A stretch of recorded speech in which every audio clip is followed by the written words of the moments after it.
नमस्कार बच्चों। आज की कक्षा में हम टोपी शुक्ला पाठ का सार पढ़ेंगे। टोपी शुक्ला पाठ के लेखक राही मासूम रजा हैं। टोपी शुक्ला एक कहानी है और यह कहानी राही मासूम रजा द्वारा लिखित उपन्यास टोपी शुक्ला का एक अंश है। इस कहानी में टोपी और शुक्ला नामक दो पात्रों के बचपन का वर्णन है। पाठ का सार पढ़ने से पहले टोपी और शुक्ला के परिवार के बारे में जान लेना आवश्यक है। टोपी के परिवार में टोपी का पूरा नाम बलभद्र नारायण शुक्ला है और टोपी के पिता का नाम डॉक्टर भृगु नारायण शुक्ला है, जो नीले तेल वाले के नाम से जाने जाते हैं। टोपी की माता का नाम राम दुलारी है, जो गांव की भाषा बोलती है।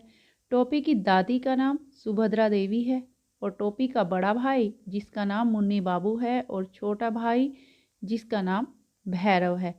टोपी के परिवार में एक नौकरानी भी है जिसका नाम सीता है।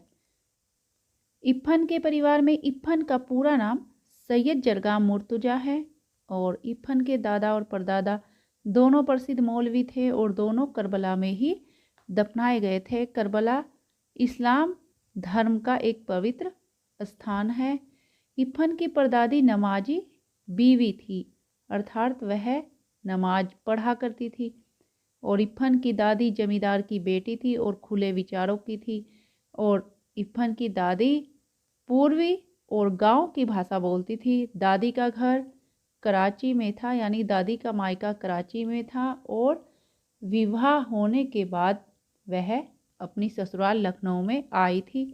इफ्फन के अब्बू का नाम मुर्तुजा हुसैन है, जो पेशे से कलेक्टर थे और इफ्फन के परिवार में इफ्फन की अम्मी और उसकी बाजी यानी बड़ी बहन और छोटी बहन नुजहत भी परिवार में थी। इस कहानी का मुख्य पात्र टोपी है। टोपी के पिता एक डॉक्टर हैं और टोपी का एक दोस्त है इफ्फन। दोनों के मजहब अलग अलग थे, यानी दोनों के धर्म अलग अलग थे। एक हिंदू धर्म से संबंध रखता था और दूसरा मुस्लिम धर्म से संबंध रखता था। फिर भी दोनों एक दूसरे के बिना अधूरे थे। दोनों में प्रेम का रिश्ता था और दोनों एक ही कक्षा में पढ़ते थे। इफ्फन के दादा और परदादा प्रसिद्ध मौलवी थे, जो वसीयत करके मरे थे कि उनकी लाश करबला ले जाई जाए।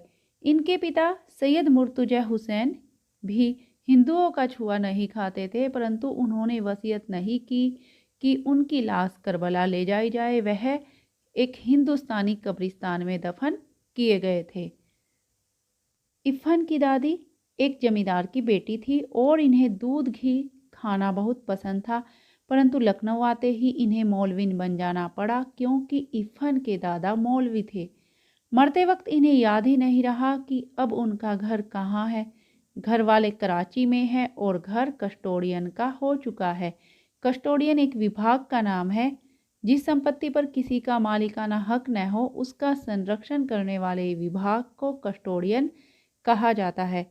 उन्हें दशहरी आम का वह बीजू पेड़ भी याद आया जो उन्होंने अपने हाथ से लगाया था और जो उन्हीं की तरह बूढ़ा हो चुका था। दशहरी आम का वह बीजू पेड़ से आशय है कि आम की गुठली से उगाया गया आम का पेड़। और मरने के बाद इफ्फन की दादी को बनारस के फातमैन में दफन किया गया था। जब इफ्फन की दादी की मृत्यु हुई तो उस समय इफ्फन स्कूल गया हुआ था और नौकर ने आकर उसे खबर दी थी कि बीवी का देहांत हो गया। इफ्फन तब चौथी कक्षा में पढ़ता था और उसकी टोपी से मुलाकात हो चुकी थी। इफ्फन को अपनी दादी से बड़ा प्यार था, क्योंकि दादी ने उसका दिल कभी नहीं दुखाया था। दादी इफ्फन को रात के समय कहानियाँ सुनाया करती थी और जब दादी कहानियाँ सुनाती थी तो हमेशा कहती थी कि मैं आँखों की देखी नहीं कहती, कानों की सुनी कहती हूँ, अर्थात मैंने कहानियों को जैसे सुन रखा है उसी प्रकार मैं तुम्हें सुनाती हूँ। इफ्फन को दादी की भाषा अच्छी लगती थी, परंतु इफ्फन के अब्बू उसे दादी की भाषा बोलने नहीं देते थे। यही बोली यानी इफ्फन की दादी की बोली टोपी को भी बहुत अच्छी लगी। इफ्फन की दादी टोपी को अपनी माँ के जैसी दिखाई देती थी। वह अपनी दादी से नफरत करता था, यानी टोपी अपनी दादी से नफरत करता था। टोपी जब इफ्फन के घर जाता तो उसकी दादी के ही पास बैठने की कोशिश करता। इफ़न की दादी हमेशा टोपी से यहीं से बात शुरू करती थी कि तोरी अम्मा का कर रही। यह शब्द उसे अच्छा लगा। फिर एक दिन गजब हो गया। डॉक्टर भृगु नारायण शुक्ला जो टोपी के पिता हैं, उनके घर में 20वीं सदी प्रवेश कर चुकी थी, यानी खाना मेज कुर्सी पर होता था। उस दिन ऐसा हुआ कि बैंगन का भुर्ता उसे ज़्यादा अच्छा लगा, यानी बैंगन का भुर्ता टोपी को ज़्यादा अच्छा लगा। टोपी की माँ राम दुलारी खाना परोस रही थी।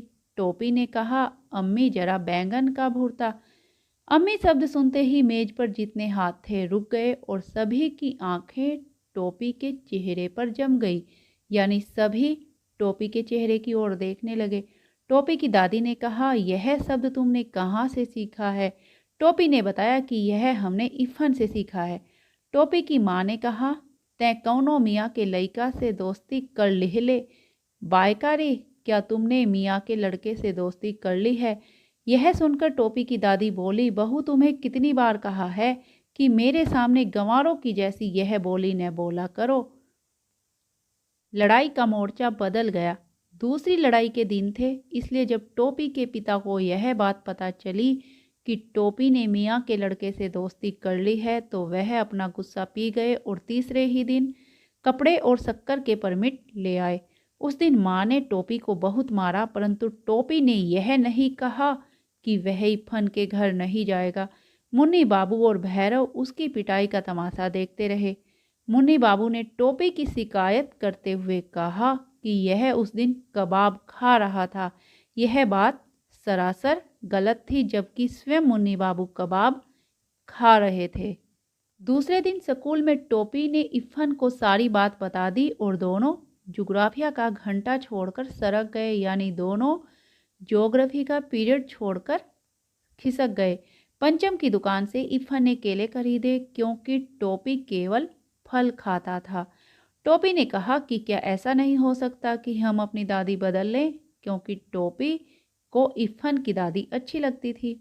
यह बात इफ़न को अच्छी नहीं लगी और इफ़न ने टोपी से कहा, तुम्हारी दादी मेरी दादी की तरह बूढ़ी होंगी? तो टोपी कहता है, हाँ। तो फिर इफ़न कहता है कि फिक्र न करो, मेरी दादी कहती है कि बूढ़े लोग मर जाते हैं। उसी वक्त नौकर आया और उसने बताया कि इफ़न की दादी मर गए। शाम को जब टोपी इफ़न के घर गया तो वहाँ सन्नाटा पसरा पड़ा था। वहाँ लोगों की भीड़ जमा थी। टोपी के लिए मानो सारा घर खाली हो चुका था। टोपी ने इफ़न से कहा, तोरी दादी की जगह हमारी दादी मर गई होती तो ठीक भया होता, यानी तेरी दादी की जगह अगर मेरी दादी मर जाती तो अच्छा होता। टोपी ने 10 अक्टूबर सन 45 को कसम खाई कि अब वह किसी ऐसे लड़के से दोस्ती नहीं करेगा जिसका बाप ऐसी नौकरी करता हो जिसमें बदली होती रहती है, यानी जिसमें ट्रांसफ़र होता रहता है।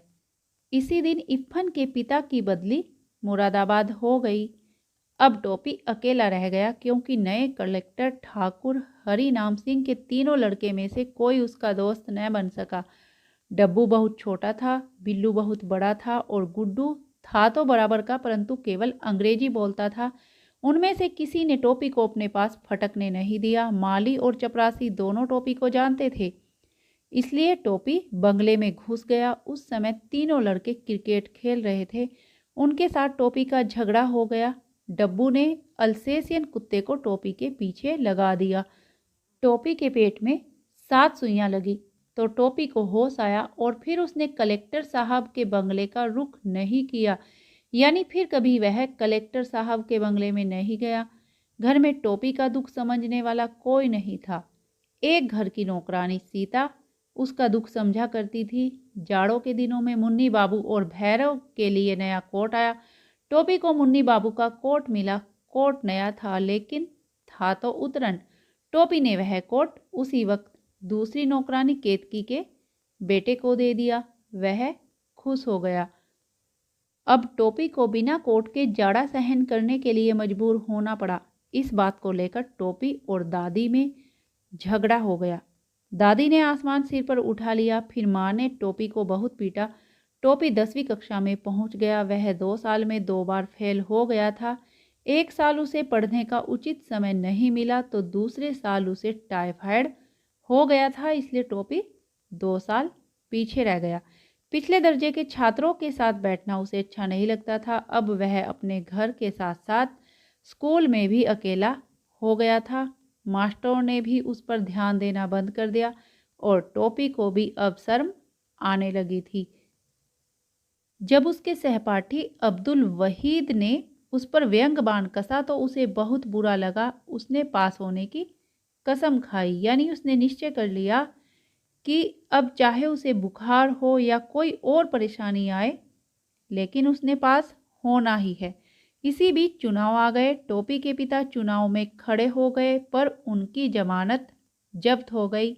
ऐसे वातावरण में, यानी जब टोपी के घर का वातावरण पढ़ने लायक न था, ऐसे वातावरण में भी टोपी ने खूब मेहनत के साथ पढ़ाई की और टोपी पास हो गया। टोपी के पास होने पर दादी बोली, वाह भगवान, नजरे बद से बचाए, यानी भगवान बुरी नज़र से बचाए, रफ्तार अच्छी है। तीसरे बरस तीसरे दर्जे में पास हो गया, यानी टोपी तीसरे साल 3rd डिवीजन से पास हो गया। पाठ यहीं पर समाप्त होता है और मैं विजयलक्ष्मी आशा करती हूँ कि आपको पाठ समझ आया होगा। धन्यवाद।